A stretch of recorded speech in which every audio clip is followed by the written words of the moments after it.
What's up YouTube, PokePrimer here, primed and ready to deliver you our Week 11 recap here in the NPBF.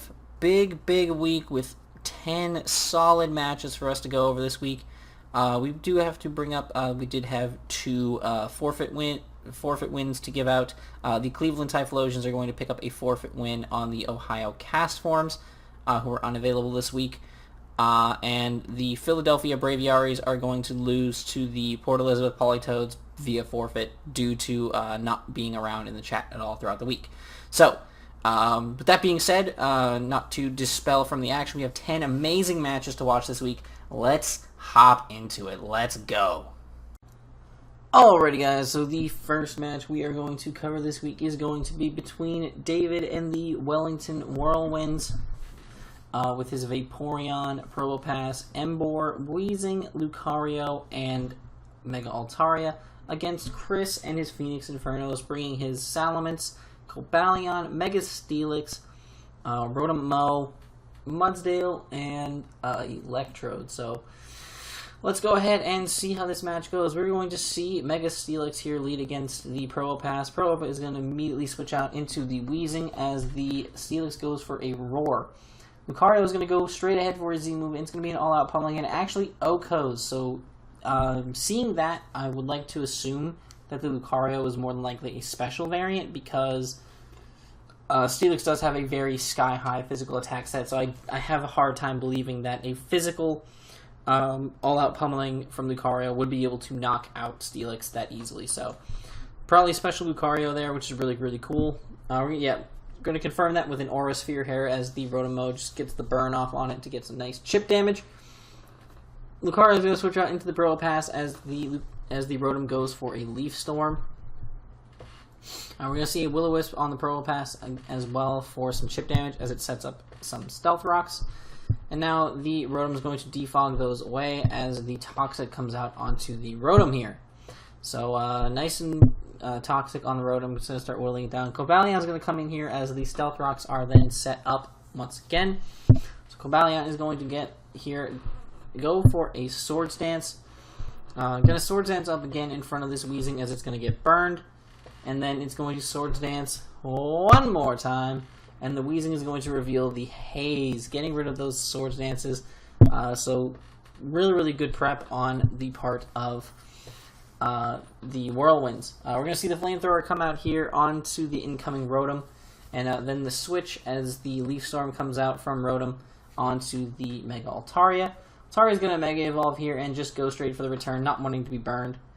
So that's going to pick up kill for the Altaria, and that's going to be really nice for him.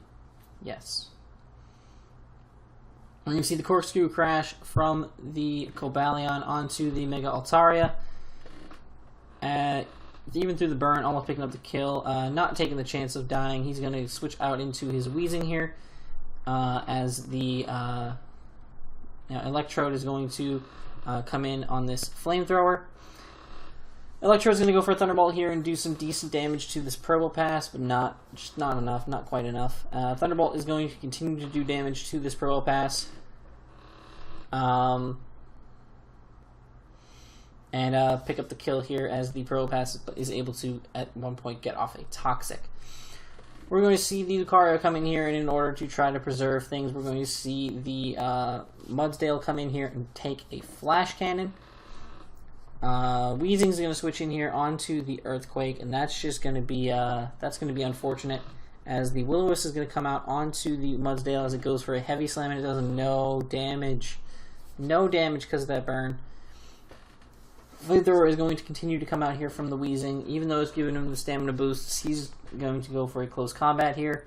Just going to whittle his own defenses down a little bit, which I guess he's just kind of sacking it at this point. Essentially has to sack his Mudsdale here because it's just not going to do anything for him anymore. And Flamethrower from the Weezing is going to be able to pick off the Mudsdale. So now Electrode is the main thing that threatens this thing left in the match, and we're going to see a Thunderbolt come out as the Lucario comes in. Big damage. Basically, I guess he's sacking the Lucario here to whittle down the Electrode, which is really smart. We're going to see a Thunderbolt onto this Emboar, which does a crazy amount of damage, and we see the Flame Charge from Emboar. Very cool prep. But we're going to see Salamence come in here. Emboar goes for the HP Ice, but we see the Yachi Berry. He chews that HP Ice, and he's going to be able to get up a Dragon Dance, go for a Dragon Claw here, and get the Moxie boost. Now we see the Weezing come in here, and that's +2 Dragon Claw is barely going to do over half, and we're going to see the Haze come out here from the Weezing. Salamence is going to go for a Dragon Dance here, as it's going to get burned by the Will-O-Wisp. And Dragon Claw is just not going to be doing enough damage now. Sludge Bomb is going to be able to pick up the kill onto the Salamence, as now it's Cobalion versus the world. Cobalion's going to go for an Iron Head, and if he gets a flinch, if he got a flinch there, he probably could have won this game, potentially. Iron Head's going to come out once again and get the flinch this time. Flinches would have been really great with the Iron Heads, but the burn would have been enough at this point to take him out. And the Flamethrower is going to finish off the match, and David and the Wellington Whirlwinds are going to pick up a big 3-0 victory over Chris and the Phoenix Infernos. So very, very awesome game right there between those two. It was a really, really good game. And on to the next one. The next battle we're going to cover this week is my battle against the Driftveil Drillburs. You see that I decide to bring the Weavile, the Mega Charizard X, the Silvally. It was actually Silvally Grass. Spoilers, you don't even see Silvally in the matchup, if I remember correctly. The Rotom Wash, the Steelix, and the Gothitelle, while Corey and the Drillburs bring the Mega Aerodactyl, the Kartana, the Gengar, the Ribombee, the Hitmontop, and the Primarina. So let us hop into things. Obviously, we're switching sides. He leads Gengar against my Steelix, and I decided to just take the time to set up my rocks right away, because that could be very important later on. And he's just going to go straight for this Focus Blast Shadow Ball combo and knock out my Steelix, which is fine. I'm able to go into my Weavile immediately, and I go for a knockoff, which gets a crit on the Hitmontop, which is really cool. I'm going to go into my Gothitelle, and he goes for the Toxic immediately. So, I was very upset by that, because originally, when I built this Gothitelle set, it was mostly physically defensive, with enough speed to outpace a min-speed Hitmontop, and with the Shadow Tag and everything. And then, basically, the plan was it was supposed to be Sub, Rest, Calm Mind, and Psyshock. So, the thing was, I was basically going to sub up on Hitmontop, because I can hold a sub up in front of the Hitmontop all day, every day, without an issue. And then I can Calm Mind up, and if for some reason I did get Toxics or something, I can just rest and get all my HP back. And I can just chill behind the sub, because realistically that gives me my free 2 turns of sleep, and then I can knock out the Hitmontop without any problems. So that way we can... That way I can have a reliable form of recovery and get myself to basically +6, so that with being fully physically defensive, so that literally like nothing on his team could break through me. Like that was kind of the plan with this Gothitelle set, so that like I can make sure that like before I kill the Hitmontop, I'm behind a substitute. And then that way I basically have a free kill on a majority of everything else, especially because since I'll be +6 special defense, things like the Primarina, the Gengar, and stuff potentially couldn't break my sub. So, but I changed it because he has the Cacturne and the Alolan Raticate, and I had to run something so that I could actually hit those. So I ran HP Fighting. So if I had had Rest on this Gothitelle, this was GG right here, because I could have easily just set up to +6 on this Hitmontop with no problem, but unfortunately I did not. So Gothitelle here is going to get Toxic and just go straight for a Psyshock. So picking up a kill still, you know, that's always a good thing. Nice free kills. And then he's going to go into his Ribombee and set up Sticky Webs as I just go for a Psyshock. So at this, I kind of figured he was going to do that. So then I go into my Charizard here, since it's not affected by webs yet, and I'm going to then Mega Evolve. He takes that Moonblast pretty well, and I just get a Dragon Dance up, and that's GG. Zard is just going to Fire Punch, kill the Ribombee. Thunder Punch is going to kill the Primarina. Aerodactyl is going to come in and Mega Evolve and then die to a Thunder Punch. I went for Thunder Punch over the Dragon Claw because I like clicking the super effective button. Gengar's going to drop to a Dragon Claw, and then we do get Curse Body, but that does not matter because Kartana is obviously going to die to a Fire Punch, and that is going to be GG to Corey.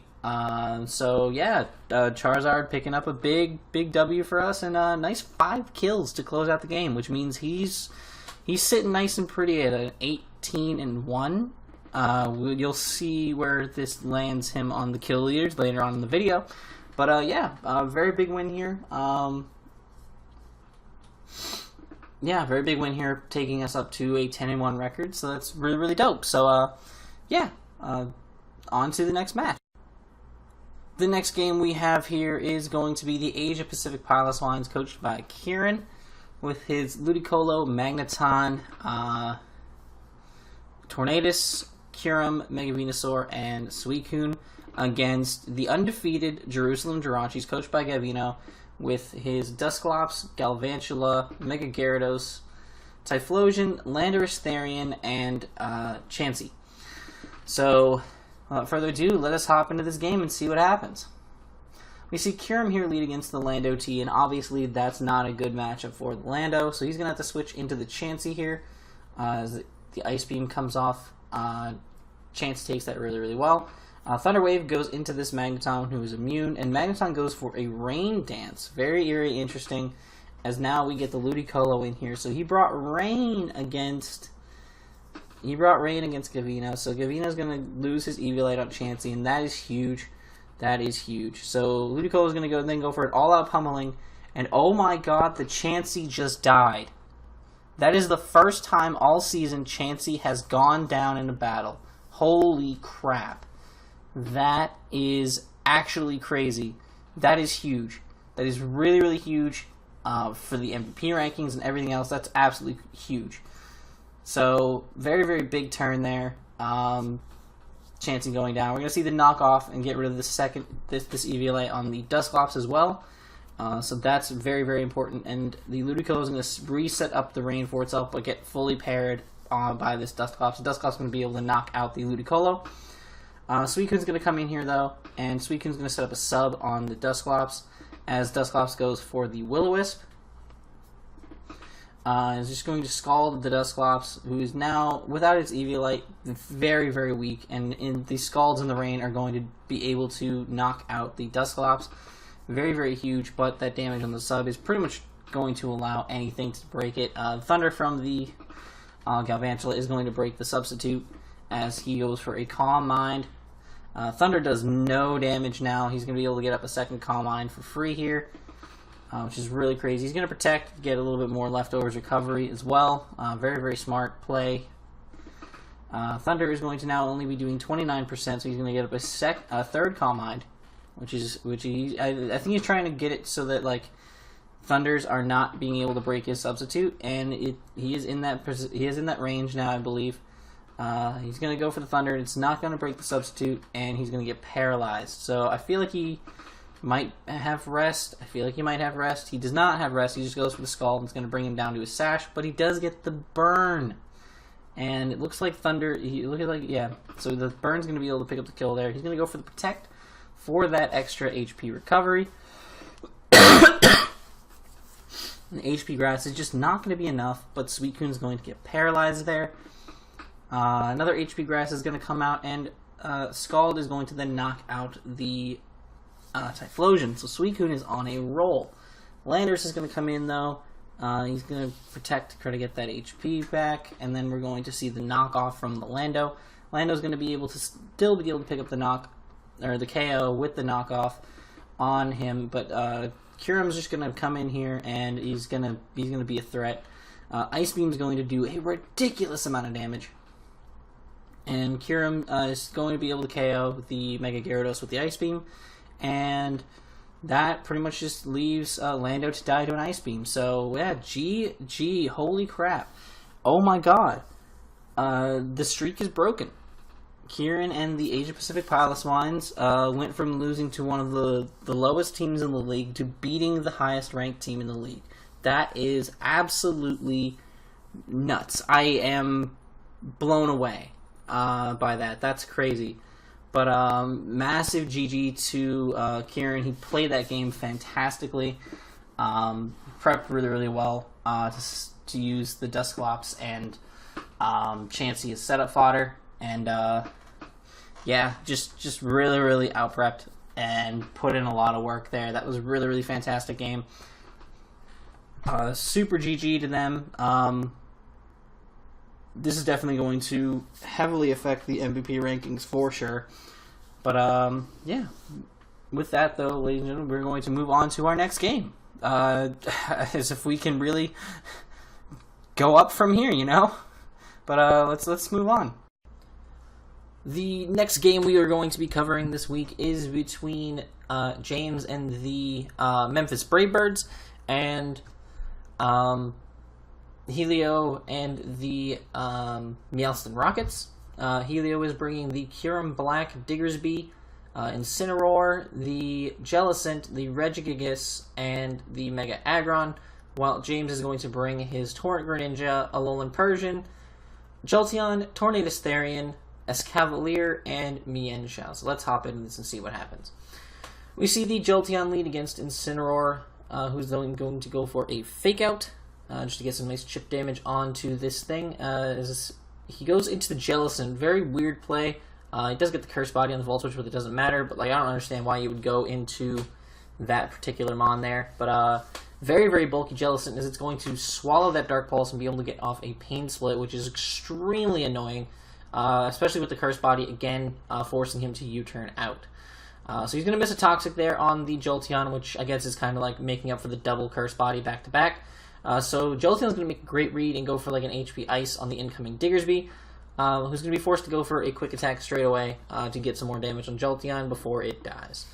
So Incineroar's going to come in. Obviously, it's in Fake Out range, so we're going to see the Fake Out come out as Alolan Persian comes in to take that. Persian's going to go for a knockoff and see that this thing is in fact holding a Z Crystal once again. Drain Punch is going to do a little bit of damage to the Persian, but not that much. We're going to see the Parting Shot out into the Tornadus, who's going to swallow that Drain Punch very easily.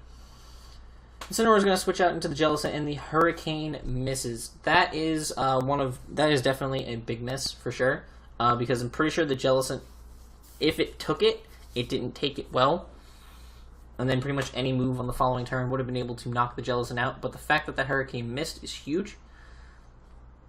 Forces the Torn to switch out, and he has to sack his Jolteon to get himself a free switch into something else. So he's going to go into his Escavalier. Pain Split's going to come out, but it's not going to matter, as the knockoff is going to be able to get rid of the Jellicent. We see the Incineroar come in here, as the Persian's going to have to come in on this Flare Blitz. Gets critted, which definitely sucks. I don't think it would have taken 2 anyway, but still. He's actually going to switch into the Aggron here, though, as the Persian's going to Parting Shot out into the Greninja. Greninja's going to go straight for a Hydro Vortex, and it's going to do a massive amount to this Aggron, as the Aggron's going to send off a Toxic. However, he is going to die on the following turn to that Hydro Pump from the Greninja, so Greninja picking himself up a nice kill there. Now we see the Regigigas, and this thing is obviously going to be annoying. It's going to go for a sub here, as it takes a decent chunk of damage from that Hydro Pump. Dark Pulse is going to be able to break that substitute, as it goes for a Rock Polish, as that's cool, and then Dark Pulse is going to knock it down into Wiki Berry range. However, he did not put on the proper berry, as he goes right there for the he goes right there for the Power Up Punch to pick up the KO. But the important thing to note here is the fact that he did not put on the proper berry for his nature, so he caused himself to be confused there, which is definitely going to potentially be perfect on James's side. That's his own, that's a mistake. I always make sure to research when I'm putting a berry on. So Escavalier's going to come in here, and he's going to miss a Mega Horn. Now that miss in particular was important, and you'll see why in a second, because the Regigigas is now able to survive and go for a knockoff. And what that's going to do is get rid of Regigigas' or Escavalier's Assault Vest, which could be potentially catastrophic against certain other Mons. If like he had to take a hit from the Kyurem Black or something like that, he would have been nice. It also would have been nice to have that extra HP. But now he's going to sack it off to the Incineroar, and now we're going to see a high jump kick miss. That is such a big deal because realistically at this point in the game, Mienshao just kind of sweeps. So, like, him missing that high jump kick definitely hurts because now he's like in a situation where I don't know whether his Mienshao scarfed or not, but he doesn't want to take. He can't afford to take the risk of going again and having the Kyurem be scarfed and being able to take it out now. So, now he's going to. He does go for it again anyway, and he does KO the Kyurem. But now he's going to get intimidated by the Incineroar, and he doesn't want to take any chances here. So we're going to see the Drain Punch knock out the Alolan Persian. I don't know why he went into this thing right away here. He goes for the Focus Blast, misses out on the KO on the Incineroar, who is going to be able to knock him out with the Malicious Moonsault. However, Mienshao's going to come in here, and he's going to go straight for the Aerial Ace. He's not taking any chances. And that's going to be a 1-0 victory for the Memphis Brave Birds. But, man, some of those misses in that game were huge. That was definitely a big pain in the ass. I think probably would have been able to get him like 1 or 2 extra points differential-wise in the long run of the matchup if some of those misses potentially did not happen.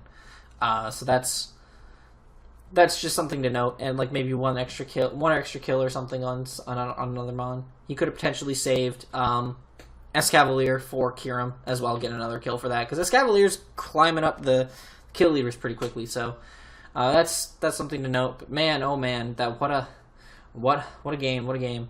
But we're going to now move on to the next one. In the next game this week, we have the heated rivalry between two good buddies in Rennie and the New York Dialgas, who are bringing the Rotom Fan, Talonflame, Samurott, Mamoswine, Heatran, and Mega Manectric against the Thundurus Therian, Heracross, Mega Gallade, Rhydon, Aromatisse, and Celesteela of Blair and the Kokomo-Os. So let's see how this match goes. We see Celesteela here lead against the Rotom Fan. Obviously, Celesteela is going to have to switch out as he goes into his Thundurus, which gets burned. Then we see the double out into the Gallade as the Rotom makes a crazy prediction and goes for Air Slash. Big move there, for sure. So Zen Headbutt's going to do a decent chunk to the Rotom, but not too much. And the Rotom's going to be able to take out the Gallade early, which is definitely huge. We do see a burn onto this Rhydon here, as it's going to be able to set up some rocks on this thing, and now he's able to get Thundurus in for free on that Defog. Manectric's going to come in here now. He's getting absolutely red at this point in the match, and he's going to get that Lightning Rod boost from the Manectric, and he essentially had to hope that he was Hidden Power Grass instead of Hidden Power Ice. I talked to Blair a little bit afterwards. He had to basically hope that it was Hidden Power Grass instead of Hidden Power Ice in a way of trying to take out the Rhydon, but it was in fact HP Ice, so now he loses his Thundurus and Mega Gallade, two massive offensive threats really early on in the game. He's able to get his rocks back up here with the Rhydon, as he's going to now bounce back out into Celesteela to take that Scald. Celesteela is going to Autotomize up here, as it's going to get taunted by the Samurott. I didn't even know Samurott got taunt. And then it's going to go for a Supersonic Sky Strike on the Samurott, who chews that hit. Jesus Christ. That thing ate that. Holy crap. But a follow-up Air Slash is going to be able to knock out the Samurott and be able to give Celesteela that nice special attack boost. Flamethrower is going to miss out on the KO on the Rotom, so Celesteela is not going to be able to get that kill. He's going to go for a second Flamethrower, as Heatran's going to come in and catch that Flash Fire. That's crazy. Earthquake is not going to be able to kill the Heatran. That is a bulky Tran, and it's able to knock it out with a Lava Plume. So we're going to see the Heracross come in here and go for an Earthquake straight off the bat. And now we're going to see go for Earthquake again on the Manectric as it came in and hit him with that Intimidate. We see the Air Slash onto Aromatisse from the Rotom, as it's then going to burn the Aromatisse, as the Aromatisse goes straight ahead for a Heal Bell to get rid of the burn on the Rhydon and the Aromatisse, which is a very smart play. He's going to miss the Air Slash there, as Moonblast is going to bring down the Rotom decently low, also getting that special attack drop. The Air Slash is, oh, the flinch. Oh, that's annoying. Prolonging the Rotom's existence, but that Willow Miss is going to balance it out, and he's going to be able to pick up the kill with the Aromatisse.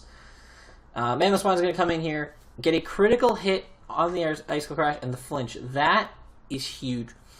So I talked to Blair afterwards, and he was actually going for Wish on this turn, which definitely would have helped a lot because he could have potentially Wish protected with the Aromatisse. He could have potentially passed a Wish, if necessary, into something else that was more threatening at the time. And it could have been a much better situation for him overall. Like, having the Wish up and everything, he could have been able to, between leftovers and whatnot, he could have been able to start getting damage off on this Mamoswine and stuff like that. But unfortunately, that crit flinch is going to be huge here, as he's going to protect here just to try to get a little bit of leftover recovery, I guess. But it's ultimately not going to matter, as the next Icicle Crash is going to KO him. So we're going to see Heracross come in here, as the Manectric's going to switch in and get an Intimidate. And Close Combat is still doing a massive chunk of damage. But he is going to be slower this turn and die to a Flamethrower. Now, the reason for that is he calced speed-wise for having a Jolly Heracross. With having a Jolly Heracross, so he was like, oh yeah, I'm Scarf, Jolly Heracross, that's great. But then somewhere in his prep, he switched to being Adamant, so he can get the extra damage output. And literally, by being Adamant, he misses out on being able to at least speed tie with Mega Manectric by 1 point. So, huge misstep in his prep there, and it really cost him for sure. Very unfortunate for Blair in that sense, but he's going to be able to go into his Rhydon here, and Rhydon's going to be able to go for the Earthquake and knock out the Manectric, but at this point, just a matter of time before the Mamoswine is able to knock out the Rhydon. Earthquake does a little over half, but at this point, it's too far gone, and Rhydon is going to go down. Realistically, if he had been a Jolly Heracross and he'd been able to knock out the Manectric, I think he probably could have potentially still won that game. Because he still had Rhydon as a switch into the Talonflame, and Talonflame doesn't do a lot to Rhydon unless he had Willow. So that could have been a situation, and he would have been able to preserve the Scarfed Heracross as well for the Mamoswine to make sure that he had a way of just beating it at the end game. So very interesting game, though. Very solid game between the two of them. Very nice predictions throughout. Just an overall enjoyable game to watch. So that's going to be it for this one, and on to the next one. The next game on the docket this week is going to be between the Birmingham Entei's, coached by Logan, bringing their Mega Swampert, Pelipper, Alolan Raichu, Garchomp, Bouffalant, and Liepard, against Jay and the Orlando Magikarps with their Exploud, Malamar, Mega Medicham, Gliscor, Rhyperior, and Magearna. So let us hop into this and see what happens. We see the Swampert here lead off against a Gliscor. Swampert's going to Mega Evolve and go straight for an Ice Punch. No wasted movement, as the Gliscor is going to go straight for an Earthquake to try to get some damage off. But the second Ice Punch is going to be able to knock out the Gliscor. So right off the bat, picking up a big kill for the Swampert, getting rid of a massive threat. So we see the Pelipper come in here on this Fake Out. So he's definitely going to be able to take that nicely. As he's going to then go for a Hurricane, as the Exploud is going to come in. Garchomp's going to come in now, and ooh, he lives that Boom Burst, which is crazy. And he's going to go straight for his Z with Tectonic Rage, being able to pick up the kill on that Exploud. However, the Scarf Malamar is going to come in, take a little bit of rough skin damage, but he's going to be able to get rid of him with a superpower. Swampert's going to be able to come in now, though, and go for the Waterfall, and it actually picks up the flinch. Let me just go back. So that is definitely huge, because if he hadn't picked up that flinch, he would have been able to pick up a big kill on the Swampert potentially as well. So that's a thing. So he's going to go into his Raichu on the next Fake Out from the Medicham. Be blocked with the Volt Switch by the Rhyperior, and then he's going to be able to get his Pelipper in, go for a Surf. He goes for Avalanche with the Rhyperior, which does very little, and he's going to be able to pick up a kill with the Surf from Pelipper. Then he's going to be able to take that Fake Out from the Medicham, Fake Out plus Bullet Punch, and he's going to be able to knock this out as well with a Hurricane. So big damage there. He's going to go for a Surf onto the Magearna, who's going to then knock out the Pelipper with the Twinkle Tackle.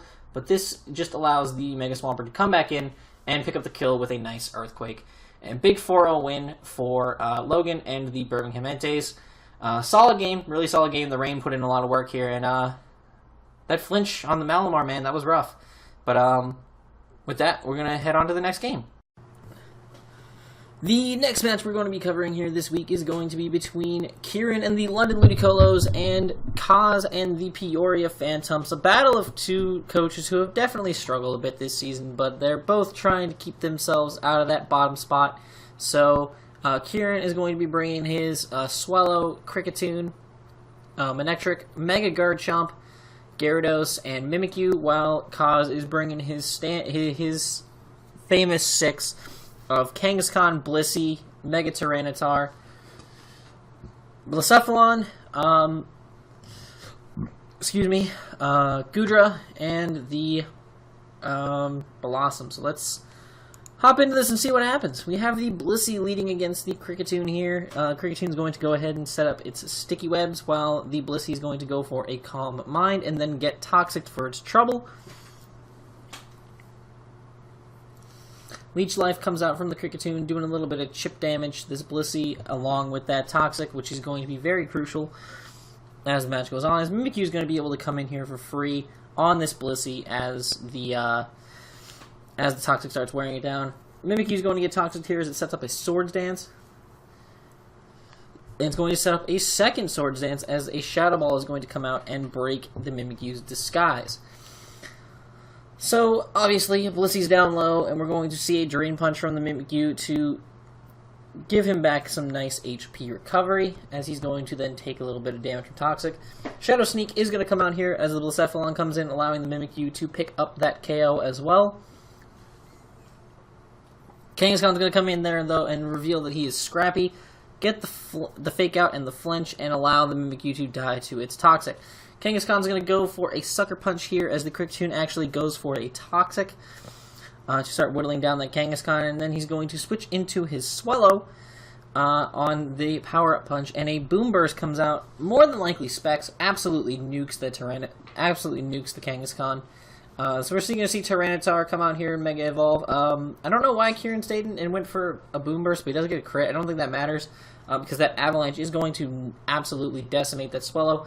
But this allows for his Mega Garchomp to come in and, oh boy, that's a Sandforce Mega Garchomp, ladies and gentlemen.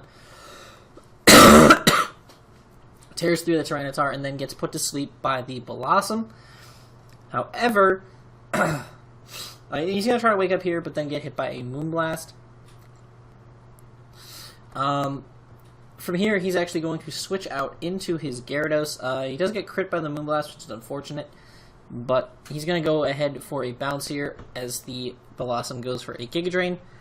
He's going to switch out to his Goodra here and get his speed lowered by that Sticky Web. And then he's going to get hit by the bounce and then catch a Supersonic Sky Strike, which is going to give Gyarados that nice Moxie boost. And at this point, it's pretty much GG. Gyarados is actually just going to not waste the time going for bounce. He's just going to go ahead for an Earthquake there, but noticing that he potentially could miss out on the kill here and loses Gyarados, he's just going to go ahead for a bounce and knock out the Blossom. So Kieran picking up a very decisive-looking 4-0 victory. Very, very huge win for him. And very, very good step towards not being at the very bottom of the rankings. So very, very good on Kieran. And Kaz, hopefully you'll be able to bounce back from this one. But that's going to be it for this one. We're going to move on to our next. The next game we're featuring this week is going to be LJ and his Johto Brave Knights with his Moltres, Zygarde 10%, Tapu Bulu, Mega Latias, Skuntank, and Bastiodon taking on Alex and his Tide Glissopods with his Mega Scizor, newly acquired Dragonite that finally matches his showdown name, Empoleon, Hippowdon, Shaman, and Golisopod. So let us see what happens here. We see a Golisopod lead against the Skuntank here.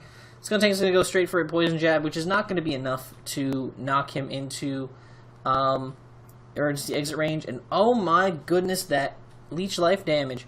Healing the Gliscopod straight up back to full. And I like that turn. I like that turn's very interesting and tells a lot about the set. But first off, Gliscopod's ridiculous power of being able to bring the Skuntank down in range of a Life Orb hit. But the fact that player flinched shows that he was a Stench Skuntank, which is very interesting. So we're going to see Tapu Bulu go for a Swords Dance here as a Leech Life's going to come out, and that is absolutely going to, murking that Tapu Bulu. And Bulu is seeing this as a threat now that it has an SD up, so it's going to go straight for the Bloom Doom to get rid of the Gliscopod.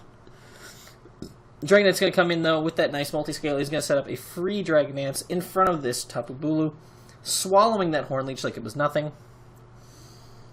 Now Dragonite just kind of has to just decide what he wants to kill. We're going to see the Iron Head come out onto this Latias as he decides he's not gonna take any chances here because he knows he probably can't kill this thing.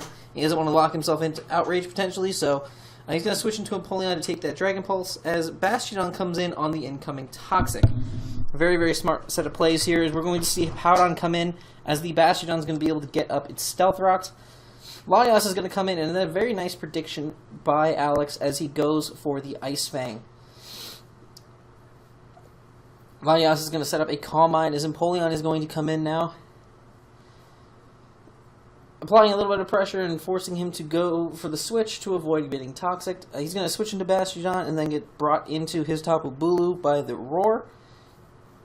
Scizor is going to come in now on this Tapu Bulu because Bulu is obviously a massive threat. Bulu is going to have to switch here into the Moltres as Scizor is going to Mega Evolve and go for a Bug Bite. Very lucky that he did not pop the Flame Body there. We're going to see a Fire Blast come out, and it's going to do 50% cleanly to this Empoleon. As for some reason he goes for Hidden Power. I don't know particularly why he went for a Hidden Power there, or what Hidden Power that actually was. But we're going to see another Fire Blast come out now, and we're going to see him get weakened down significantly low with the Empoleon, but Scald is going to be able to knock out the Moltres. Zygarde comes in, and Alex decides to preserve his Empoleon as the Zygarde actually goes for an Extreme Speed. And we're going to see an Earthquake come out from the Hippowdon here onto the incoming Latias, who does dodge it thanks to its Levitate. We're going to see an Ice Fang come out again from the Hippowdon as the Latias goes for a Roost. Again, not doing a lot of damage, but at least it's something to be there. Empoleon is going to come in as the Latias sets up a Calm Mind.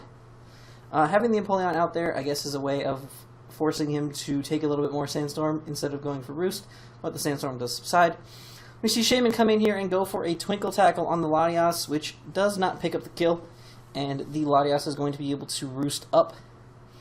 We see a Psyshock on the incoming Mega Scizor, as it does chew that hit extremely well, and a Bug Bite is going to do a giant chunk of damage to that Latias.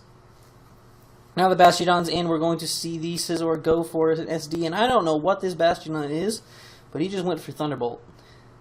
And Earthquake. I've never seen an offensive Bastiodon, or any Bastiodon that doesn't do things that aren't, like, what is this Bastiodon set? But he's got himself up to +6 with this Mega Scizor here, and with that, I'm going to have to call that one a wrap. We're going to see a Bug Bite come out here from the Scizor, and then follow it up with a Bullet Punch to make sure that the Zygarde drops without being able to do any more damage. Bullet Punch is going to come into this Bastiodon switch and do absolutely massive damage, being able to pick it up off the second one. And at this point, it's just 2 Bullet Punches away from victory. One for that Tapu Bulu, and another for this Mega Latias. So down goes that bunch of Mons, but absolutely stellar match. Very well played by Alex, as he is able to pick up a big 4-0 win here in Week 11. And with that, we are going to move on to another matchup. In this matchup, we have the Atlanta Dragonites coached by David with his Stack Attack of Meloetta, Haxorus, Seismitoad, Megaladios, and Tapu Koko, taking on the Carolina Persians. Yeah, the Carolina Persians. coached by Macaulay, and his Mega Lopunny, the Roselia, the Gardevoir, I believe, yeah, it's Mega Lopunny and then Gardevoir, not Mega Gardevoir, Crocodile, Electivire, and the Tyranitar. So let's see how this matchup goes. We see T-Tar come in here and lead straight off the bat against the Seismitoad. Tyranitar is just going to go straight ahead for a Dragon Dance as he goes for the Skull, potentially trying to get the burn. And then he's going to follow up with that Drain Punch on the next turn as he gets up to +2, but at this point it's too late. He's going to go for the Z move, the Black Hole Eclipse, and knock out the Seismitoad. And from here, it's elementary. Earthquake is going to kill the Stakataka. The Meloetta is going to die to a Crunch. Tapu Koko obviously is not going to outspeed and is going to die to an Earthquake. Haxorus is definitely not going to outspeed and is going to die to an Ice Punch. Now revealing the whole moveset, and a Crunch for the Megalodios' troubles. He's going to knock it out. This could have been an entirely different game if he had instead clicked the Drain Punch twice at the very beginning, because he would have forced the T-Tar to try to go for the kill with the Black Hole Eclipse and potentially also not be able to pick up kills on some of his other Mons later on in the match. So yeah, like, even if he did kill with the Black Hole Eclipse, I think he might, like, if it was only at +1, I think certain kills might have been missed out on that he was able to easily nab there. So a little bit of a misplay to open up the game that just kind of cost him. He just kind of Macaulay got a free setup and just went straight for the 6-0, and he did get it. So big win for the Persians here in Week 11. And with that, we're going to move on to our final game this week. The final game on the docket this week took place at the absolute last minute. It actually took place, it is currently, well, it's sort of still Monday. It's 3:23 a.m. on Tuesday. I'm at work, and but it took place literally like an hour or so before the typical deadline for battles to finish. So, but it was done. We have Rich and his Washington Weavers with their Hitmonchan, Muck, Flygon, Arcanine, Mega Gardevoir, and Protean Greninja taking on the Sharpedo, Araquanid, Snorlax, Clefable, Bisharp, and Mega Sableye of the North London Ledians. So without further ado, let us see how this matchup went. This is actually, like, I think the first time I've watched this. Either the first or second time I've watched this. So we see the Gardevoir here lead against the Araquanid, and it's going to immediately switch out into the Muck, who's going to get hit with that Infestation. We're going to see a Thunder Punch come out from the Muck, as it also does get the Poison Touch, as the Araquanid does set up its Sticky Webs. But that Poison Touch is definitely going to be very crucial, as it does keep the Araquanid in range of a Thunder Punch picking up the kill. So immediately, Muck picking up a nice kill here. We're going to see this Shadow Sneak come out from the Muck, probably trying to get a Poison Touch off onto this Sableye before it did anything too crazy. We're going to see the Gardevoir come in here as the Snorlax comes in. We're going to see a Focus Blast, which is going to knock it down just outside of range for eating a berry. If he's packing a berry, and we're going to see the Hyper Voice knock him down in range of eating that berry. Now, would I have clicked Hyper Voice there? No, I probably would have clicked Focus Blast and hoped for a crit. But, unfortunately, he didn't do that. And we're just going to be a whole bunch of Figgy recycling with this Snorlax just chewing his berry, getting curses up, and just living everything. He's going to recycle here, thinking he was going to lose his berry that turn, but he's going to switch back out now, as the Drain Punch is going to go into this Sableye. Gardevoir is going to come back in as the Sableye goes for a Shadow Ball, so very good play on the Ledian's part. This thing actually sets up a Destiny Bond, thinking that maybe the Sableye would stay in and go for the kill. So very interesting play there, but we're going to see the Recycle come out. Barely misses out on the kill with that Focus Blast. I don't know exactly what the rolls are here, but we see a 46% roll there. So if he'd gotten the high roll again with the 51%, he would have been able to knock out the Snorlax there, but I'm sure that was like a max roll potentially. based upon how things were going. So we're going to see the recycle there as he's just been kind of spamming recycle just to keep his berry going, which is pretty smart, honestly. He's just kind of stalling out the focus blasts of the Gardevoir. I believe that is actually the last focus blast of the Gardevoir, if I remember correctly, or if I have been counting correctly. So no super effective damage to be put out here as the facade's going to come out again from the Snorlax. We're going to see the Rapid Spin come out from the Hitmonchan to try to get rid of those webs, but the Sableye is going to be able to stop that. Shadow Ball goes into this Greninja as it's not going to take very much damage, and it's going to go for a Hydro Vortex into the Sableye, and the Sableye actually went for a recover and just absolutely chews the Z move like it was nothing. And we're just going to see the Scalds come out until he does get the burn onto the Sableye, which is very, very nice. We're going to see a U-turn from Greninja here. This is going to do a little bit of chip damage. But most importantly, that burn's going to continue to chip away at this Sableye's health. We're going to see a Flare Blitz from the Arcanine here.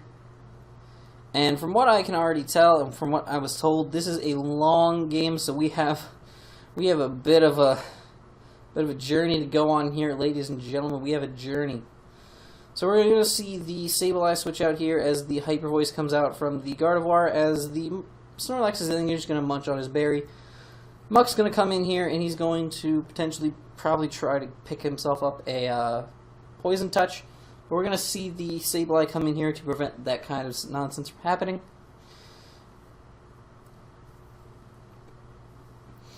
Arcanine's going to come back in here against the Sableye as it sets up a Calm Mind once again. Oh, this is going to be a long game. We see a Flare Blitz come out from the Arcanine as it's just going to go for a recover.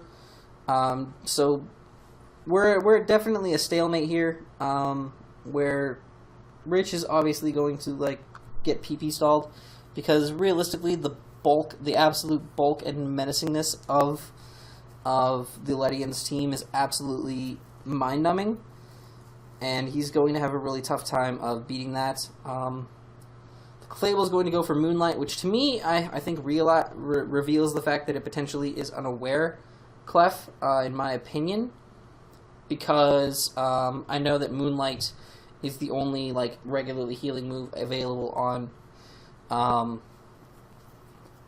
unaware Clef. You have to run Moonlight on it to make it legal, if I remember correctly.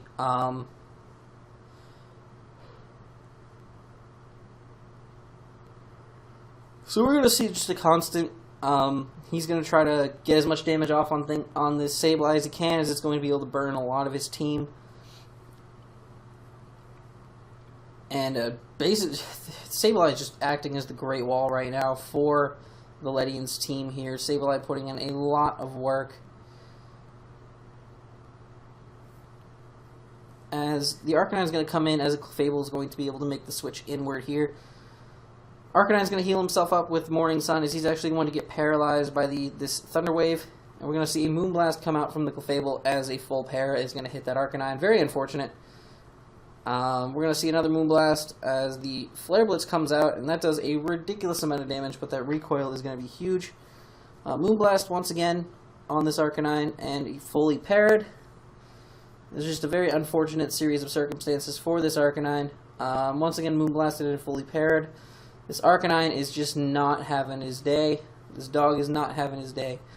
We're going to see Morning Sun now, though. He's not going to get fully parried there, which is awesome for him. But this is just a constant spam of Moonblast, as we're going to get fully parries from this Arcanine. And oh my god, this one portion of the video is already almost to 7 minutes. Jesus. We're going to see the Moonblast here, as he's actually going to switch into his Hitmonchan, I guess sacking it off to get a free switch into Gardevoir, which in this situation is not going to be very helpful. He's actually going to switch into the very interesting bring there. He goes for the Synchro Noise, which, for those of you who don't know, is a base 120 Psychic type move that if you share a similar typing to your opponent, that only works if you share a similar typing to your opponent. So with him bringing that was his way of kind of trying to break through the Clefable with a stab move, which is really, really cool. Realistically, I would normally just go for something like Psychic myself, just because that's more universally usable. But I like the idea that he had there with the Synchro Noise. I think that's really, really cool. So, So he's gonna go for the Destiny Bond there, as the curse is gonna come out from the Snorlax. It's gonna curse up again once. It's gonna curse up once again here, and then it's gonna be able to eat its Figgy Berry, as the Snorlax just goes straight ahead for a recycle, getting that Figgy Berry back, and he's just gonna recycle once again and keep that Figgy Berry. He's not allowing that Figgy Berry to go away, and he is just sitting pretty now, and he's able to pick up the kill with the Facade. At this point, Snorlax is just kind of in the driver's seat, and there's really not much that Rich can do. Facade's going to knock out the Greninja. The Flygon's not going to be able to do much at all, as he's actually going to just recycle his Figgy Berry. As he knows, this thing's not going to do enough damage because it's burned, and Facade's going to be able to pick up the kill onto the Flygon. We do see the Muck come in here, hopefully going to go ahead and probably try to pick up that Poison Touch, but he's not going to successfully do it. And he's going to munch on that Figgy Berry as he actually does go for the recycle right away. Getting that Figgy Berry back, hoping that he does not get poisoned. He does not, and a Facade is going to miss out on the KO, actually. This is a very bulky Muck. But this next Facade or whatever is going to definitely do it. But he does get the Poison Touch there, but I think it's a little bit too late for that at this point in the matchup. Certainly a very unfortunate scenario. He does get fully paired with the Arcanine there. I don't particularly think it mattered. Yes, he was a Gluttony Snorlax, so like Flare Blitz still would have done it a bit of a chunk, but at the same time, he also did have the +2 defense from the curses, and like the Flare Blitz probably would have still done negligible damage, if anything at all. So realistically, that full pair at the end was just kind of like salt in the wound. But we're going to see the Ledians pick up a big 5-0 win here in Week 11. And with that, guys, we are going to move on over to our kill leaders and see how all these matchups have affected the overall leaderboard. So let's hop into it. Alrighty, guys, now that we have covered all of our matches for the week, we are going to hop in here and check out the kill leaders and see how they have been updated. So let us go ahead and take a look. Sitting comfortably at number 1 is Mega Charizard X of the Paniola Primarinas, 18 kills, 1 singular death with a +17 differential. Following behind him is the Metagross and the Mamoswine, both from the New York Dialgas, at 15-3 with a +12 differential and 13-2 with +11 differential, respectively, between the two of them. So very, very, very solid work by the New York Dialgas to have not one but 2 Mons chilling in the top 3. Very, very, very cool to see. So that very, very solid crew up here, but we'll see if that changes as the time goes on. Now, as we move on to the rest of the kill leaders, we see in 4th place we have the Salamence from the Phoenix Infernos, 18 kills, 8 deaths with a +10 differential. The Mega Gyarados from the Jerusalem Jirachis, 15-5 with a +10.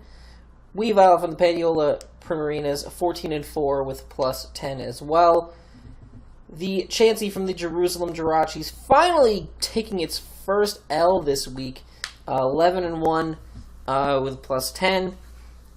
Then we have the Tide Galicipods bringing in their Mega Scizor with 15 kills, 6 deaths for +9. The Asia Pacific Piloswines with their regular Scizor at 14-5 with +9. And then we have the Xurkitree from the Johto Brave Knights sitting at 13-4 with a +9 as well. I included Snorlax and Bisharp along the side there because if I remember correctly off the top of my head, both of them are also like right on the cusp. They're both also at +9. So I decided to include them as well just because they were like literally just right there. So I included Bisharp and Snorlax to show that like at any one point Bisharp or Snorlax can creep their way up here onto the list. I believe both are owned by the North London Ledians, so could be very, very interesting as they have been a very, very dominant team over the course of the season. So it'll be very interesting to see how they fare. Now, interestingly enough, we actually got some very cool new graphics done by David of the Wellington Whirlwinds for these recaps. And you're about to see them, and I'm absolutely in love with some of these graphics. He is doing graphics for the standings and the wildcard race. He will also be doing ones for the upcoming matchups, but he hasn't gotten a chance to finish it yet, which is totally fine. You'll probably see those for our Week 12 recap. But check it out. We have the NPBF standings for Week 11. Look at how gorgeous this is. Look at how gorgeous this is. It's amazing.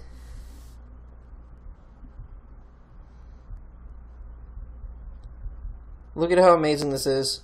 Look at how absolutely fantastic. So, in the Pewter Division, in the Kanto Conference, we have the Port Elizabeth Polytoad still hanging on to that number 1 spot, 7-4, picking up a W this week. We have the Cleveland Typhlosions, who also have picked up a 3-win streak right now, sitting at 6-5, so they could overtake this division at any point with a solid week. And then closing out the division, we have the Peoria Phantoms sitting at 2-9 on a 3-loss streak. So that's going to be interesting to see if they're going to be able to pull themselves out of that. Hopefully they will. The next division is the Cerulean Division, led comfortably by Rennie and the New York Dialgas, who would essentially have to lose out the season to lose his divisional leader spot. He's sitting at 9-2 on a 5-win streak. Following behind him is the Phoenix Infernos with their 6-5 record. They did pick up an L this week, so you'll see in a little bit when we get to the wild card race how important that L was or can be. And then we have the London Ludicolos, who are actually on a 2-win streak, sitting at 3-8 to close out that division. In the Cinnabar division, we have the Paniola Primarinas sitting at 10-1 on a 6-win streak. Leading it again comfortably. They pretty much would have to lose out the rest of the season in order to lose that divisional leader spot. Following behind him is the Birmingham Entes with a 6-5 record, who were able to pick up a win this previous week. And then behind them are the Carolina Persians, sitting at 3-8, also having picked up a win this week as well. The Verdian division is currently led by the Meowthson Rockets, coached by Helio, and with a 6-5 record. They did pick up an L this week, but that's neither here nor there. I think they'll be perfectly fine. They are followed behind by the Orlando Magikarp, sitting at 3-8, who are on a 4-loss streak, and then the Kokomo Komo'os, which granted they have been picked up by a new coach. I believe they have only lost 2 games since picking up the team, if I remember correctly. But the team itself is on a 7-loss streak, so that's very unfortunate for Blair. Hopefully, there's always next season, I'm sure, if he decides to come back, where he will be able to draft his own team and start fresh. But hopping over to the Johto Conference, we have the North London Ledians sitting at the top of the Eckertique Division, 9-2 on an 8-win streak. They've been absolutely dominant since they took over the team, and I don't see them slowing down anytime soon. Then behind them are the Tide Glissopods, 7-4 on a 1-win streak. The Johto Brave Knights close out that division 3-8 on a 5-loss streak. The Philadelphia Braviaries are currently leading the Cyanwood division, sitting at a 5-6 record on a current 4-loss streak. However, following very closely behind them are the Ohio Castforms and Driftveil Drillbers, both at 4-7, with the Castforms on a 2-loss streak and the Drillbers on a recently picking up an L this week. So realistically, this is still the closest division possible, and anything can happen here at all. This is absolutely beyond close. It's insane. Based on with the way everything is now, and you'll see it shortly, all of these guys would be eliminated for a wild card spot at this point. So they are basically all fighting for that divisional leader spot to squeeze their way into playoffs at some point. So very, very interesting to see that. Hopping over to the Goldenrod division, we have the Memphis Bravebirds, who are on an 8-win streak, sitting at a nice, comfortable 8-3 to lead out that division. We have the Asia Pacific Piloswines picking up the biggest win of the season, knocking off the undefeated Jerusalem Jirachis, sitting at a comfortable 6-5 record. Then we have the Washington Weavers sitting at 4-7, who are currently on a bit of a 2-loss streak, which is unfortunate. Hopping over to the Blackthorn division, we have the Jerusalem Jirachis, who picked up their first L this week, but still sitting comfortably at a 10-1 record, leading the division strongly. Following behind them are the Wellington Whirlwinds, our good man David there, sitting at a 7-4 record. And then we have the Atlanta Dragonites sitting at 2-9 to close out the division. Now hopping over to the wild card race, let's see how this week's matches have affected things. Look at this, even the site there with the cutoff line, I love this. So looking at things, our current divisional leaders sitting in the 1 through 4 slots. We have the Paniela Primarinas, New York Dialgas, Port Elizabeth Polytoads, and Meowston Rockets for the Kanto Conference, as well as the Jerusalem Jirachis, North London Ledians, Memphis Bravebirds, and Philadelphia Braviaries, all currently sitting in the top slots for each division and holding out those slots as we head towards playoffs. The current wildcard contenders are the Phoenix Infernos and Birmingham Entes in the Kanto Conference, and the Tide Glissopods and Wellington Whirlwinds in the Johto Conference. Now, the Asia Pacific Pilot Swines are right on the cusp of breaking over the cutoff line, so any bad week for the Glissopods or Whirlwinds could potentially knock them out of playoff contention if the Pilot Swines continue winning. So very, very interesting to see that here. As you do also see, the Ohio Casthorns and Driftvale Drovers are way out of the line for a wild card slot, as well as the Braviaries, who are currently sitting at a 5-6 record. If they are to lose their divisional spot, pretty much whoever is not the divisional leader in their division is more than likely going to miss out on playoffs this year. So hopefully they'll be able to hope that's going to be a division to watch for sure. As we hop over to the Kanto Conference very quickly, I do want to reference the 6-5 trio here. I ignore the Meowston Rockets because he's out of the division, and he's a division leader, and like his next divisional opponent is at 3-8 right now, so there's a definite big gap there. But the Infernos, Entes, and Typhlosions are literally all clamoring for the same playoff spot. And you can also see the conference record for the Cleveland Typhlosions and Birmingham Entes is tied, which is absolutely mind-blowing, to say the least. So the fact that they are currently tied basically means that at any time, any moment, one or the other can overtake. So one bad week for any of these teams knocks them out of playoff contention at this point. So it's definitely going to be very, very stressful for these few in the next coming weeks. So this whole trio right here could swap positions dozens of times before that happens. But with that being said, we are going to hop over to the document one last time so we can get the schedule for next week. Let's go. Now that we have covered all of the matches, the kill leaders, everything else that's important to y'all, we're going to go over next week's matchups, and we have a couple of solid looking, interesting matchups to say the least. Start things off, we have the Tide Glissopods taking on the Philadelphia Braviaries, those powerful Glissopods holding on to a wild card spot for life, but those Braviaries trying to hold on to that nice divisional leader spot. So it's going to be very interesting to see if they'll be able to continue holding on to that position after this week. Because who knows, at any point, like I said, any other team in that division can overtake. So it's going to be very interesting to see how that goes. Next up, we have the Phoenix Inferno against the Peoria Phantoms. After taking an L this this is a bit of a spoiler because I'm doing this a little later than I would like to be, but as you can see, they did pick up a win on the Peoria Phantoms. We'll talk more about that in next week's recap, but a very big win here for the Inferno after a bit of an L last week. The Orlando Magikarps are going to take that L to the Wellington Whirlwinds this week. The Whirlwinds still holding strong to that wild card position as well because they are stuck in that division with the Jerusalem Jirachis, unfortunately. So they're kind of trying to hang in there. The Cleveland Typhlosions picking up a bit of an upset win on the Memphis Bravebirds, who have been untouchable for the past 8 weeks prior to this. So big win there for Ethan and the Typhlosions to pick that one up there for sure. Next up, we have the Port Elizabeth Polytoads taking on the New York Dialgas. It's actually a match that recently happened, but I do not know the result to. The Polytoads are holding strong to their division, as well as the New York Dialgas, so a battle of division leaders is always going to be a solid match, to say the least. Next up, we have the Asia Pacific Piloswines, the men who did the impossible and took down the Jerusalem Jirachis, taking out the London Ludicolo this week.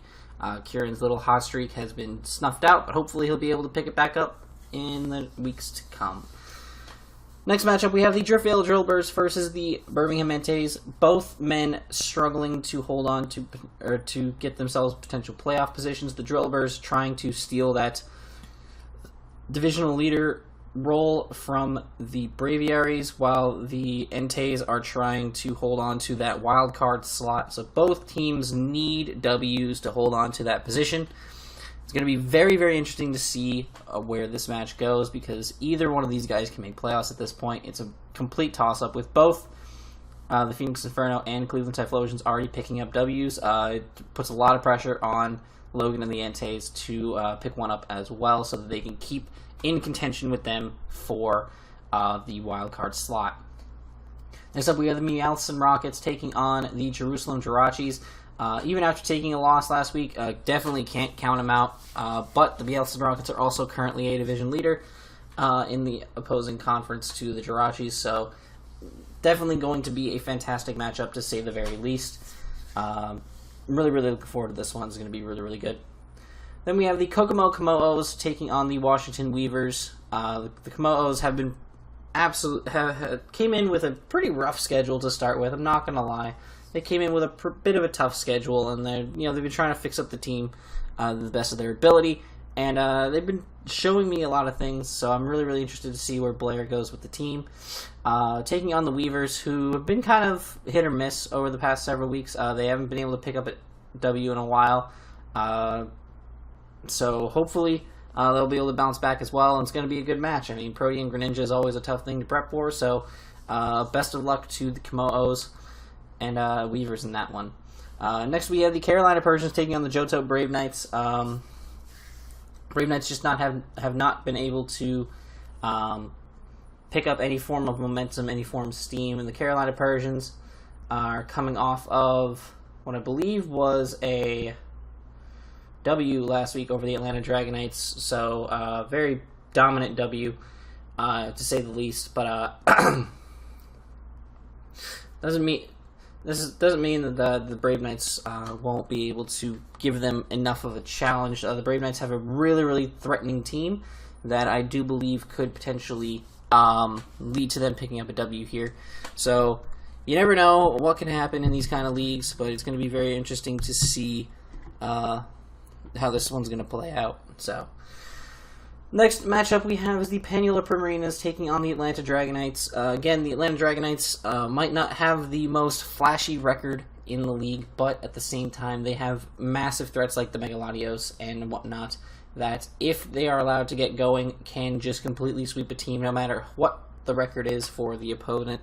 So definitely not going to underestimate David here. He's still a massive, massive, massive threat to me when it comes to this league, so I'm definitely sweating this one a little bit more than I probably should.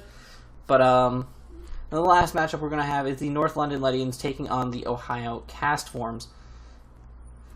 Going to be a very, very solid matchup, as the Ledians have continued their reign of dominance throughout this league. They have been untouchable since they picked up the team, and it's going to be very, very interesting to see how this one plays out. So with that being said, ladies and gentlemen, that is going to conclude our NPBF Week 11 recap.